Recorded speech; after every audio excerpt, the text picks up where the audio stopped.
I'm Keefer-Keefs, And I'm the Rye Guy.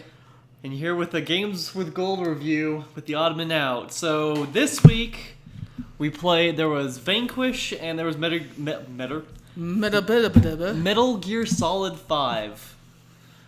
So I played both, I only played Metal Gear Solid. like a slacker. But let's start with Vanquish then, just kind of get it over with, I guess. Actually, pretty fun game. Starts out pretty intense. Some Russians heat wave San Francisco. A bunch of people explode. The Golden Gate Bridge collapses.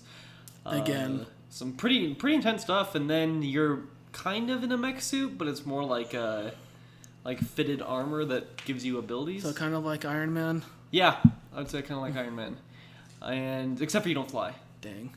But it's pretty fun. It's actually pretty hard. I got past one of the first hard bosses, so I played it for at least enough time where I felt like I had a decent idea of what was going on. Pretty fun game. It is older. It's a 360 one, so the graphics aren't all that great, which is to be expected anyway. Yeah. But pretty fun game. It's I'd say it's pretty enjoyable, like just to get in there and fight and have to try to figure out how to use the thing, because you can go fast, you can do dodges, you can slow time for certain things, but they only last a certain amount of time, so you have to use them wisely. And ammo is also like a worry that you have to worry. You have 3 different slots for guns and one for two different types of grenades, but you do have to worry about your ammo and when to use specific guns to defeat the boss in a certain way. So I mean, you do have to be careful, and I did die a lot, so pretty hard. But I would say it's a pretty good game. I would say it's better, definitely, than both the last ones that we played. Sounds like it, but any kind of shooter for me is usually going to beat any baseball games hands down. Yeah. And then Metal Gear Solid 5. Oh boy, that one. I've only played one Metal Gear game, and I only played like one part of it, because back when I was probably like 8 or 9. So back when Metal Gear was just first coming out. And so I was a little confused at the beginning because you're Snake, or I assume you're Snake, and you're in a hospital, you're waking up from a coma, and then it just... Cinematics are great, but then once you actually start to control your character, oh my gosh, it was so excruciatingly slow, because it's actually realistic as to... Well, I'd say semi-realistic. Well, more you realistic... came out of a coma, so you're crawling... You can't really talk. Well, more realistic than most games. That's fair.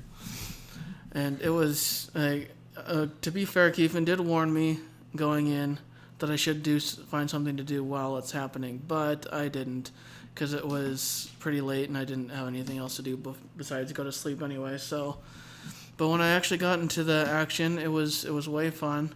I am actually looking forward to playing a little bit more. I only got past the first section, but it was so confusing because I didn't know anything about Metal Gear Solid, and then I thought it was just like this army game where you're like a stealth ops guy, and then all of a sudden there's like fire demons and ghosts, and then there's a cowboy at the end. At that first section. There's more stuff later on, and I wasn't expecting that either, so I was also confused. I'd only played the one that was like a mini game, like 2-hour game before this one, and I barely remembered most of that because it was years ago, and it didn't have any of the supernatural crazy stuff. So I was not prepared. I should have been, because I know it's Kojima and I know he does crazy stuff, but I just wasn't prepared for it as I hit the table. So it was cool, really gory too, though. Parts of it, guys getting chopped up by like helicopter blades, and it was a lot more gory than people in like hospital people just getting mowed over by machine guns and being flanked on both ends. Yeah, just like pretty intense. And I had no idea why the hospital people were getting mowed over, just because. Like, I don't know what because they were in the same proximity as Snake, did they have to die? Like, it made no sense. And I'm sure as I get further in the game, I'll see what's going on, and I'll be enlightened more or less as to why all those people had to die, or why there's a fire ghost / fire demon in the game. I was just all sorts of confused. But despite my confusion, I thoroughly enjoyed what I played. because I've had games where I was very turned off because I had no idea what was going on before. That did not stop me from enjoying this.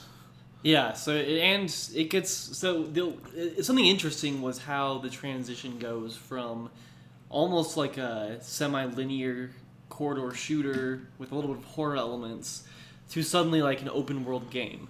Because right after the part you played, it goes into an open world game where you're trying to beat objectives like trying to rescue someone, trying to kill someone, trying to do various things, and you can tackle it from any way you want with whatever you want. You can do different research and developments. You can get your horse, like a lot of stuff. Like at one point, I did like a little side mission, found a guy that could translate Russian to English, and sent him back to Mother Base. And all of a sudden, anytime anyone Russian was speaking on the radio that I would listen into, I could now see their translation at the bottom. When before it was gibberish, and I'd just have to hope by the yelling that they were saying something like, "Oh, he's over there." But now I could actually see what they were saying and if they were giving up and everything. And I found a little dog, a wild dog, and I put him to sleep, and I sent him back to Mother Base. Like, literally put him to sleep, not like killed him. And also now we have a dog there. And, like, it's just, there's so many things you can do, and there's so many different, like, development research items you can do. Like, I developed the box, which is a classic Metal Gear Solid thing. Wouldn't be... I know I haven't really played any Metal Gear games, but still, that box is iconic. Yeah, it's super... Like, having never played them either, really, I knew that was a thing. So it's like one of the first things you can research, and of course you do.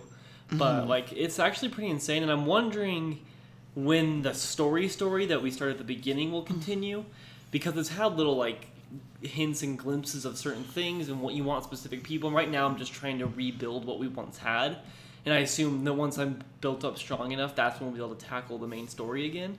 But I wonder if it's going to kind of go back to being linear, or it's going to be still like mixed with the open world. But it is a very interesting thing, and it is pretty. It's fun. It's like shooting is fun. Sending people back to Mother Base is fun. You send them up like a parachute. Like a lot of it's fun. The only thing I do find myself wishing sometimes is that it was more like Zelda, in that I wish I could climb everything and glide down. Like Zelda's kind of ruined me a little bit. For open world games, yeah. Yeah, just because I miss being able to do those things. But I would say this half of the month's Xbox Gold games were like a total buy for sure. Definitely worth it. If I didn't have Gold before, I'm not sure if I would have gotten it just for these two games, but if I had more, I guess, prior experience with the Metal Gear games, I definitely would have gotten the games with Gold, just to start it out and make sure that I had it for future games. Because if that's one of the games, a $50, $60 game that's free, that was free with Xbox Gold, definitely would have been worth it. And it might only be a $40 game now because it is a little bit older. But regardless, Xbox Gold is $60 for a year. Mm-hmm. If you're all of a sudden getting a $40 good open world game that you're going to get a ton of playtime in, as well as being able to get other games throughout the entire year, like this, I would say like this would definitely be you should get Xbox Gold if you don't have it to get this game. And Vanquished is also fun. Like it's a fun game. It's enjoyable. It's hard enough that it keeps you interested, and the story is there at least enough. It is a little bit cheesy, and I'd say even parts of Metal Gear are cheesy, but I think they also try that a little bit. But I would say, yeah, for sure, like this really brings up the value of games with Gold, especially for this month. Oh yeah, the first half was a flop. It was iffy, yeah. But I would say, Ryan, you definitely need to keep playing it because you haven't even seen like the open world part. You haven't even seen like it's. I'm gonna jump back in. It almost sounds like we were gonna end, but there's day and night cycles which make a difference. Mm-hmm. Like at nighttime, enemies will have worse visibility, but so will you. There's dust storms that kick up because you're in the desert, and that'll affect everyone's visibility as well. So it can help you get lost if you need to. The AI are actually pretty smart. You mean, why would you want to get lost? Like, if they see you, you could hide, basically, using the sand. Right. You could also get lost, but you have a map, and you can call your horse, your magic horse, at any time by whistling, it just appears, which is great. But like, yeah, so they have the day-night cycle. Enemies during the night, if they see you, they'll send up like a flare into the sky, and they'll send like a group out that will sweep the area, and they'll have that flare out so that they can see. Like, they're actually pretty intelligent. They'll go to your last known place. They'll mortar strike where you last were. Like, they do like a lot of intelligent things that you have to try to get around. They're not perfect. They have some issues, and you can easily circle around them, especially if you. That's hide still and probably duck. better than, I don't want to trash on Skyrim because I love that game so much, but man, some of their AI is very, very stupid.